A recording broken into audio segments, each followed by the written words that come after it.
I know you guys work together with a team participating in the America's Cup. So maybe could you talk about that partnership and kind of how that came about and how the company's technology is being utilized in that application?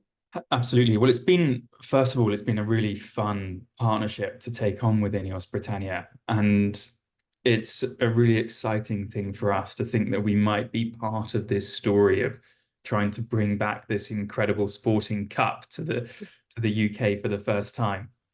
It's something that a lot of people in England feel very passionately that this cup has been outside of the UK ever since it was begun. And now's the time to bring it back.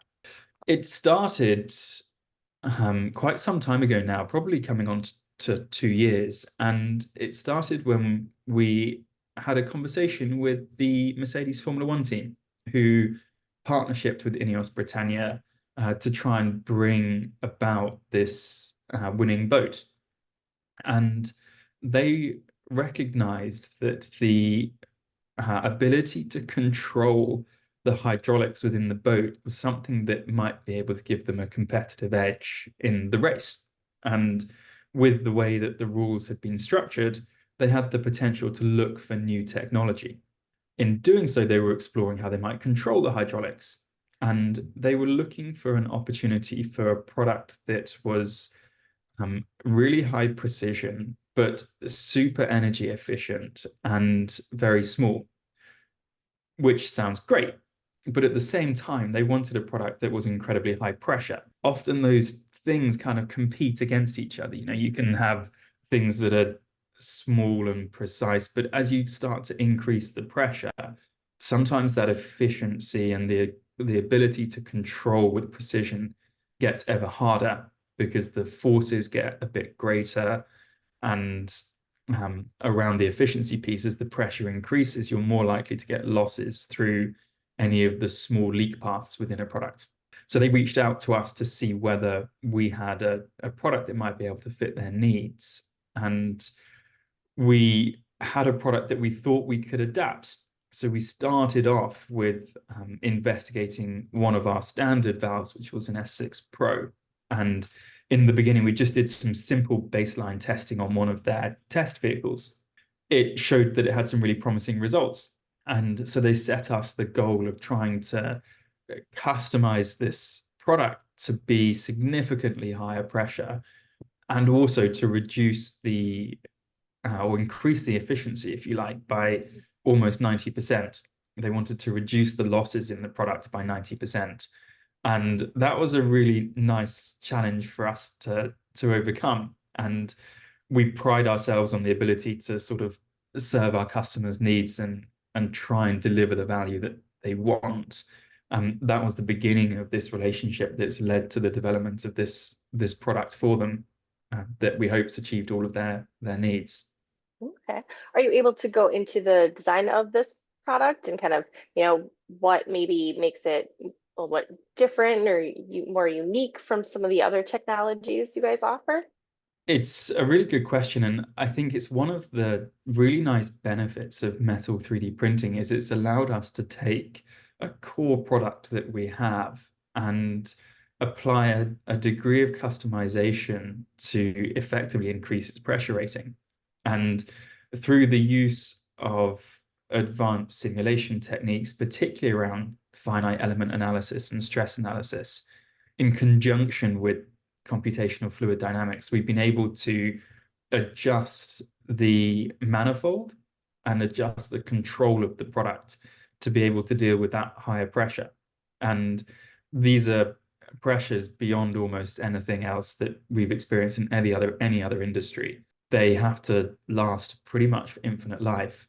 And it was through the ability to do that stress analysis, iterate quickly with 3D printing, test and feedback, that we're able to do that. And ultimately, it's been the result of some incredible design work by our engineering team, who have been able to make those adaptations to the manifold and to the control to deal with that higher pressure. At the same time, as you increase the pressure, we're changing the way that the valve behaves. So when you increase the loads on the product, actually the way that the motor behaves and the way that the electronics behave have to be adapted to deal with those sorts of conditions.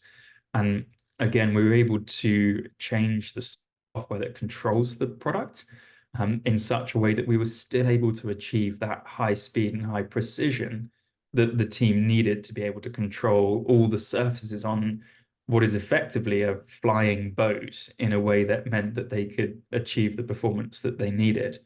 And those are really the two core areas of innovation in this particular product are around that manifold and control side, and then the software that's actually controlling the product.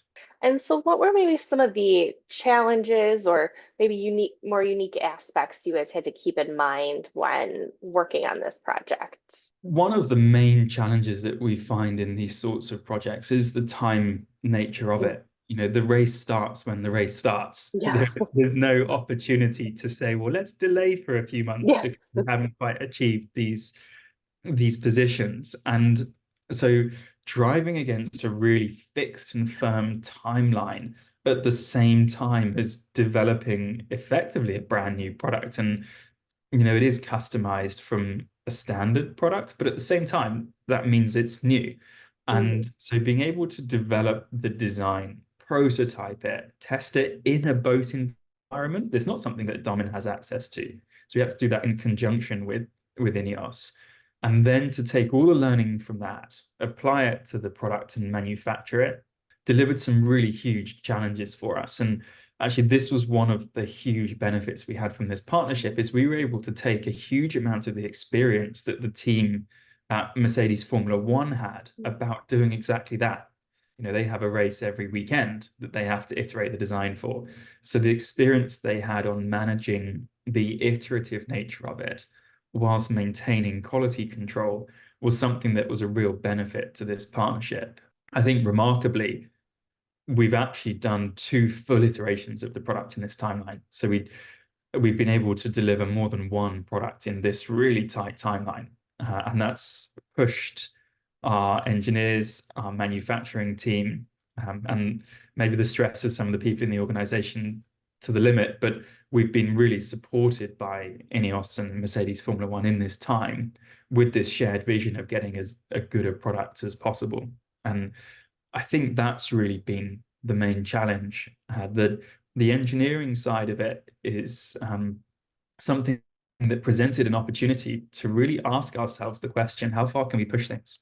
Mhm. And so that was a really fun, exciting prospect for us to say, well, where is the limit? No one had pushed us this far before.